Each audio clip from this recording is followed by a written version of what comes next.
Nesse capítulo da nossa Masterclass Moldagem em Prótese Fixa, vamos abordar os erros dos procedimentos de moldagem e dar orientações a vocês de como evitá-los. Os principais erros relacionados aos procedimentos de moldagem estão relacionados à seleção inadequada da moldeira, uma moldeira que não é compatível com a anatomia das arcadas do paciente.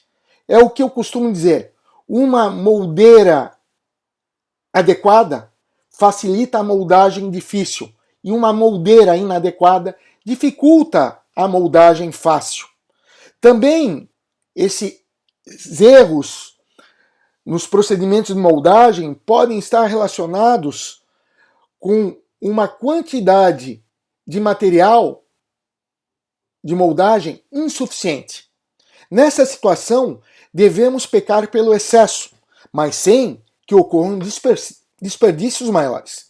De forma geral, o material de moldagem deve estar nivelado com a altura da borda da moldeira escolhida. Também esses erros podem estar relacionados com uma distribuição inadequada do material de moldagem.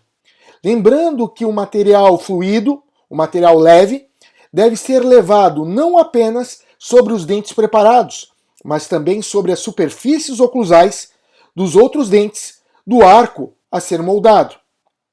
A remoção do molde antes da completa presa do material de moldagem leva a distorções que inviabilizam a utilização do molde. Quando da escolha da técnica de moldagem em 2 passos, a falta do alívio necessário para um material fluido, para um material leve, pode causar uma moldagem compressiva dos tecidos moles e isto trazer distorções a este molde. Ainda, o recorte inadequado do material denso pode impedir o correto posicionamento, dificultando o assentamento do conjunto moldeira e material de moldagem na boca do paciente e, consequentemente, produzindo um molde com alterações inaceitáveis. Ainda, a não observação da técnica e o tempo específico que é indicado para o vazamento do gesso em relação a cada material de moldagem pode ocasionar distorções no modelo de trabalho. Avaliando este molde, quais erros de execução ele apresenta? Avaliando o molde, podemos perceber que além da falta de material fluido, de material leve, este molde não apresenta uma distribuição sobre todo o material denso. Observamos também que o molde não apresenta definição em virtude do profissional ter removido o molde antes da presa final do material. E neste molde, quais os erros de execução?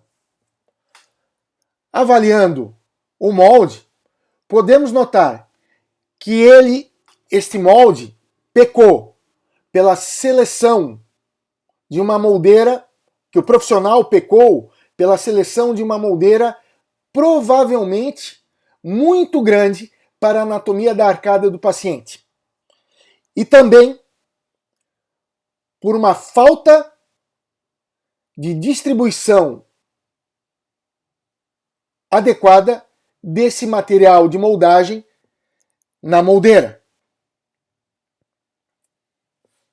Já neste caso, se traçarmos uma linha que passe pelo centro da moldeira, vamos perceber que o molde está assimétrico, em virtude de um erro de centralização da moldeira.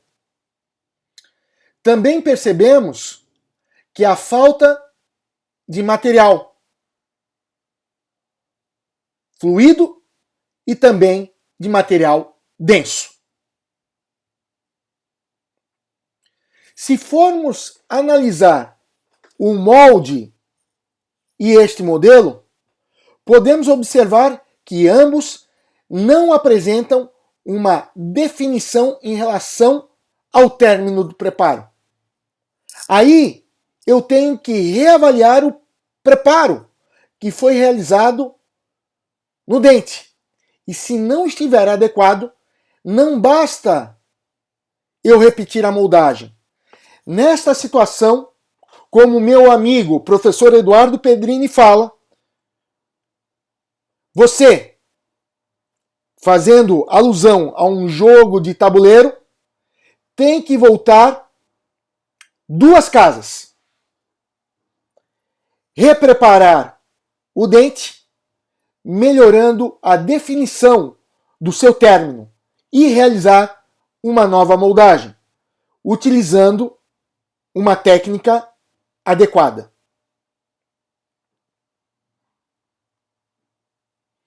E neste molde de alginato, quais seriam os erros? Podemos observar que esse molde de alginato apresenta uma redução do seu volume, apresentando-se ressecado e com alteração, consequentemente, do seu volume, o que pode ser notado pelo deslocamento do alginato dos flancos da moldeira. Primeiramente, o molde realizado com alginato deve ser vazado idealmente imediatamente após a sua desinfecção. Na impossibilidade de fazê-lo, a armazenagem sem os cuidados devidos pode causar o ressecamento do molde, sendo que esse problema pode ser evitado com a utilização de um umidificador para o armazenamento do molde, enquanto aguarda o seu vazamento. Para que possamos realizar uma moldagem adequada, devemos obedecer um protocolo. Antes da moldagem, devemos solicitar ao paciente que faça bochechos com clorexidina por 1 minuto, ou em tempos de coronavírus, com água oxigenada a 1%, como norma de biossegurança. Devemos selecionar corretamente a moldeira que melhor se adapta à conformação da anatomia do paciente, sendo que esta moldeira deve ter um espaço de 2 a 3 milímetros de suas bordas em todos os sentidos das estruturas anatômicas do paciente. Devemos preparar adequadamente a moldeira, utilizando o adesivo específico correspondente ao material de moldagem escolhido para a moldagem. O paciente deve estar corretamente sentado na cadeira odontológica, com o arco a ser moldado paralelo ao solo. A altura da cadeira deve ser tal que a comissura labial fique na altura da metade inferior do braço do profissional, para a moldagem superior, e na altura da metade superior do braço do profissional para a moldagem inferior. Em alguns casos, pode-se optar pela posição mais ergonômica, com o paciente em posição supina e o operador sentado no mocho odontológico. Então, devemos, antes de realizar a moldagem, orientar o paciente a respirar pelo nariz durante o procedimento de moldagem e explicar a esse paciente o que fazer, caso sinta náuseas durante o procedimento de moldagem. Caso tenha náuseas ou vontade de vomitar durante a moldagem, inicialmente o paciente deve ser orientado a afastar a sua cabeça da cabeceira da cadeira, ficando com a cabeça mais reta. Caso não seja suficiente, deve ser orientado a afastar as suas costas do encosto da cadeira. Se ainda o paciente não estiver conseguindo controlar as náuseas ou vontade de vomitar, devemos solicitar ao paciente que levante as suas pernas alternadamente, para tentar distraí-lo, para que consigamos, dessa forma, finalizar o procedimento de moldagem.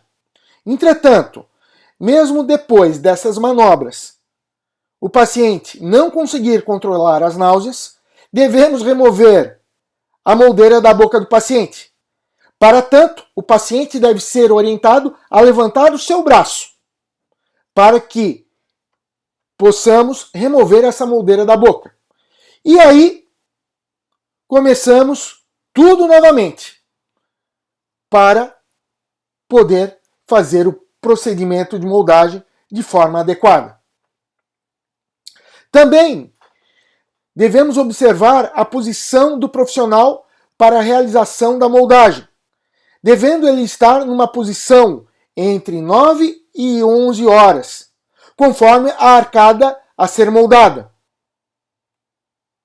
Então, a moldeira com material de moldagem deve ser inserida de tal forma que o paciente deva ser orientado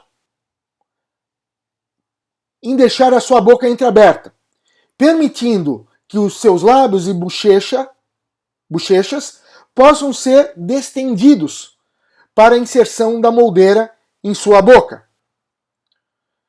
Já que dificilmente conseguimos inserir diretamente a moldeira na boca do paciente, deve-se inserir o conjunto moldeira e material de moldagem, afastando com um espelho ou com a mão a comissura labial oposta do paciente.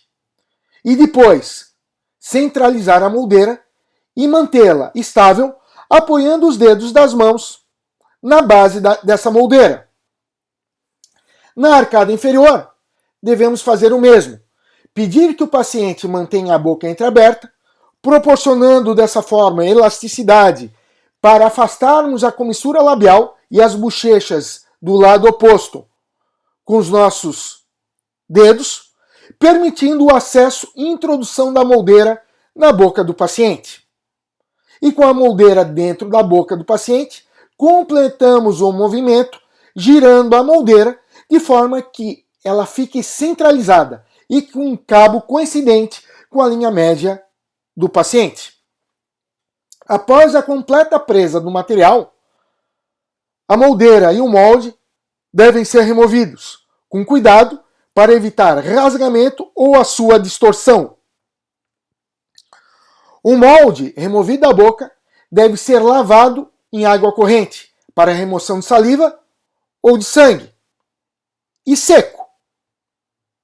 Depois da lavagem em água corrente e a secagem do molde, devemos analisá-lo criticamente. Eu costumo dizer que um bom molde é autoexplicativo. A gente bate o olho e percebe que ele está adequado. Quanto à cópia, os dentes e estruturas de suporte até o fundo do vestíbulo devem estar sem presença de bolhas e sem apresentar-se de forma repuxada ou rasgada. Como sabemos, o aumento do risco de transmissão de doenças infecto-contagiosas, de alta morbidade e até mesmo mortalidade, exigem a adoção de medidas de proteção individual e de controle de infecção cruzada, sendo isso indispensável no atendimento clínico odontológico. A infecção cruzada entre consultório odontológico e laboratório de prótese pode ocorrer quando procedimentos de biossegurança não são executados adequadamente.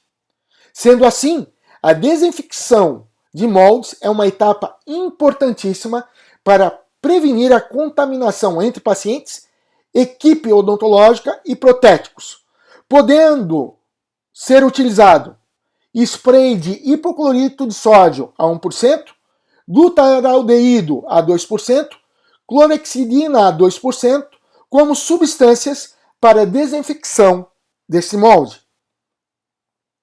Aproveitando ainda para falar um pouco sobre o armazenamento dos moldes de alginato, que eventualmente você não consiga vazar imediatamente após a sua desinfecção, não devemos, em hipótese alguma, usar algodão ou gaze encharcada com água sobre esse molde. Então, você deve realizar o armazenamento do molde em um umidificador. Mas, professor, eu não tenho umidificador. Então, aqui vem a dica, o The Jump of the Cat. Peguem um pote de sorvete ou Tupperware e coloquem 2 esponjas de cozinha umedecidas em água. E utilizem esses dispositivos como umidificador para armazenar o molde de alginato até o seu vazamento.